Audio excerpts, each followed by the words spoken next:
क्या आप लोगों ने कभी ऐसे कानून के बारे में सुना है जिस कानून के अंदर किसी भी इंसान को गिरफ्तार कर लिया जाता है और गिरफ्तार करने के बाद विदाउट एनी ट्रायल उसको जेल में डाल दिया जाता है? तो अगर नहीं सुना है तो आज मैं आपको उस कानून के बारे में बताऊंगा जो हमारे जम्मू और कश्मीर में पाया जाता है। तो उस कानून का नाम है पब्लिक सेफ्टी एक्ट। तो आज हम बात करेंगे पब्लिक सेफ्टी एक्ट की।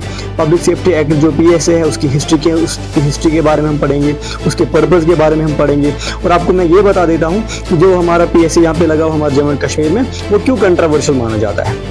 तो अगर हम उसकी हिस्ट्री और ऑरिजिन की बात करें, जो PSA है पब्लिक सेफ्टी एक्ट, उसको 1978 में उसको लाया जाता है 1978 में शेख अब्दुल्ला के द्वारा। तो जब उसको 1978 में सबसे पहले इंट्रोड्यूस किया जाता है तो इंट्रोड्यूस करने का यही मतलब था कि उन दिनों में स्मगलिंग चल रही थी टिम्बर की।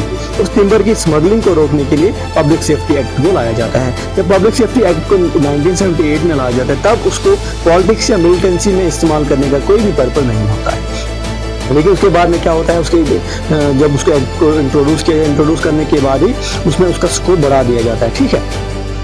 तो उसको फिर अमेंड कर दिया जाता है और जो अथॉरिटीज होती हैं, गवर्नमेंट की अथॉरिटीज होती हैं, उन लोगों को एलो कर दिया जाता है कि वो किसी भी इंसान को डिटेन कर सकते हैं जिस भी इंसान के ऊपर उनको शक होगा कि वो इंसान पब्लिक ऑर्डर को अगर डिस्टर्ब कर रहा है तो उस इंसान को वो डिटेन कर सकते हैं। डिटेन करने के बाद उसको कोई भी ट्रायल नहीं दिया जाएगा। ट्रायल देने के बगैर इसको जेल में डाल दिया जाता है। क्यों? अगर उनको लगता है कि पब्लिक के ऑर्डर को ये डिस्टर्ब कर रहा है, इसके साथ साथ में अगर सिक्योरिटी ऑफ द स्टेट को किसी भी तरह का थ्रेट है तो इस बंदी को बिना किसी ट्रायल के जेल में डाल दिया जा सकता है, उसको गिरफ्तार किया जा सकता है। तो ये है पब्लिक सेफ्टी एक्ट। अगर इसके प्रोविजंस की बात करें तो under provisions of public safety act a person can be jailed up to 1 year for disturbing public order. अगर कोई भी इंसान, गवर्नमेंट को लगेगा कि कोई भी इंसान पब्लिक ऑर्डर को डिस्टर्ब कर रहा है तो उसको विदाउट ट्रायल 1 साल के लिए जेल में बंद कर दिया जा सकता है। और इसके साथ साथ में अगर उनको ये लगा कि जो हमारा स्टेट है, स्टेट की सिक्योरिटी को थ्रेट है, तो उस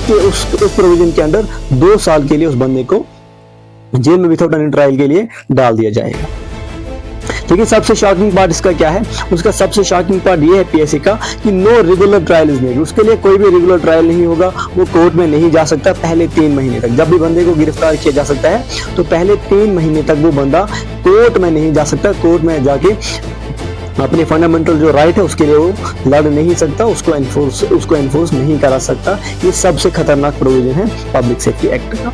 तो उसके बाद में क्या मसला होता है, 1980 की अगर हम बात करें और 1990 की बात करें, जब जम्मू एंड कश्मीर में मिलिटेंसी पीक पे थी तो पब्लिक सेफ्टी एक्ट को एक पावरफुल टूल के तौर पे इस्तेमाल किया जाता है जम्मू एंड कश्मीर में। बहुत सारे ऐसे लोग थे, बहुत सारे जिनको सस्पेक्टेड मिलिटेंट कहते हैं, मतलब शक के बिना पर कि हाँ ये बंदा मिलिटेंट है, उसको गिरफ्तार कर लिया जाता था। जो या कोई पॉलिटिकल अगर कोई लीडर है जिसके ऊपर इनको शक होता था गवर्नमेंट को, तो उसको गिरफ्तार कर लिया जाता था, ठीक है। तो इन लोगों को यहाँ पे डिटेन करते थे पब्लिक सेफ्टी एक्ट के तहत। अगर हम रिसेंटली बात करें, जब आर्टिकल 370 को एब्रोगेट किया गया 2019 में, तो तब जो जम्मू एंड कश्मीर के टॉप लीडर्स हैं जैसे कि फारूक अब्दुल्ला हैं, उमर अब्दुल्ला हैं, इनके साथ साथ में महबूबा मुफ्ती हैं, तो उनको इस पब्लिक सेफ्टी एक्ट के तहत डिटेन करके रखा हुआ था। अब सबसे बड़ी चीज़ इसमें क्रिटिसिज्म क्यों किया जाता है, अगर कि स्टेट की सिक्योरिटी के लिए, अगर ये पब्लिक के ऑर्डर को मेंटेन करने के लिए, स्टेट की सिक्योरिटी को बचाने के लिए है, तो फिर इसको कंट्रोवर्शियल क्यों माना जाता है, इसको क्रिटिसिज्म इसका क्यों किया जाता है? तो क्रिटिसिज्म करने के रीजन क्या है? अगर ह्यूमन राइट्स की बात करें, ह्यूमन राइट्स वाले ये लिखते हैं कि जो पब्लिक सेफ्टी एक्ट है इट्स अ लॉलेस लॉ। एक ऐसा कानून है जो मतलब कानून के बगैर है, इसमें कोई कानून है ही नहीं है, ठीक है। हालांकि अगर हम कॉन्स्टिट्यूशन की बात करें तो कॉन्स्टिट्यूशन में ये बताता है कि every person is equal before the law. वो कोई भी इंसान हो, अमीर हो, गरीब हो, किसी भी सेक्शन का हो, कानून के सामने सारे बराबर हैं। लेकिन कोई इंसान है जो पब्लिक सेफ्टी एक्ट के तहत गिरफ्तार, उसको डिटेन कर लिया जाता है, तो वहां से उसका यह हक छीन लिया जाता है। क्यों? क्योंकि it gives sweeping power to the government while citizen lose their basic right of free trial. जैसे कि आपको पता है कि अगर किसी भी बंदे को गिरफ्तार किया जाता है तो गिरफ्तार करने के 24 घंटे के अंदर उस बंदे को कोर्ट में साबित करना होता है, उसको कोर्ट में लेके जाना होता है ट्रायल के लिए। लेकिन इसके तहत अगर किसी भी बंदे को डिटेन कर लिया जाता है, अगर गवर्नमेंट को किसी भी इंसान के ऊपर शक है कि ये स्टेट की सिक्योरिटी को थ्रेट पहुंचा रहा है या पब्लिक ऑर्डर को, या जो पब्लिक ऑर्डर है उसको डिस्टर्ब कर रहा है, तो इसको पहले 3 महीने के लिए किसी भी तरह का फ्री ट्रायल नहीं दिया जाएगा। इसीलिए इसको क्रिटिसाइज किया गया, इसीलिए ह्यूमन राइट्स वालों ने इसको क्या कहा गया है कि एक लॉलेस लॉ पाया जाता है, ठीक है।